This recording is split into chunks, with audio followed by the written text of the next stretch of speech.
Hello friends, welcome to my channel. చాలా రోజులైంది కదండి ఒక చిన్న వ్లాగ్ చేసి. ఇక్కడ లక్ష్మీదేవి, సరస్వతీదేవి కనిపిస్తున్నాయి కదా విగ్రహాలు. ఇవి కొత్తవన్నమాట తీసుకున్నవి. దీంతో పాటు అలాగే కృష్ణయ్యని కూడా తీసుకొచ్చాము. ఒక డిబ్బి 4 కలిపి ఎంత రేటుకి వచ్చాయనేది మీకు చెప్తానండి. రీజనబుల్గానే ఉన్నది. అలాగే దేవుడి గదిలో కూడా ఫోటోలు ఎక్కువ పెట్టుకోలేదన్నమాట. చూడండి, కన్నయ్య వచ్చారనమాట. అక్కడే పక్కన డిబ్బీ కనిపిస్తుంది చూడండి, టెడ్డీ బేర్ పక్కన, అది కన్నయ్యని. అలాగే లక్ష్మీదేవి, సరస్వతీదేవి, ఈ 4 కలిపి మేము 850కి తీసుకున్నామన్నమాట. అలాగే కన్నయ్యకి వెల్కమ్ చెప్పడానికి తులసిమాల కట్టానండి. ఈరోజే పెట్టాను కాబట్టి తులసిమాల కట్టగానే ఎంత అందంగా కనిపిస్తుంది చూడండి.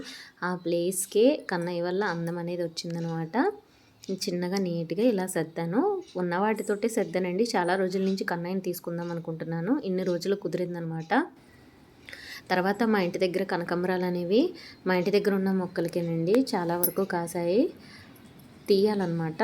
కోసి శుక్రవారం నాడు పెట్టుకుందాం అనేసి అలా ఉంచాను.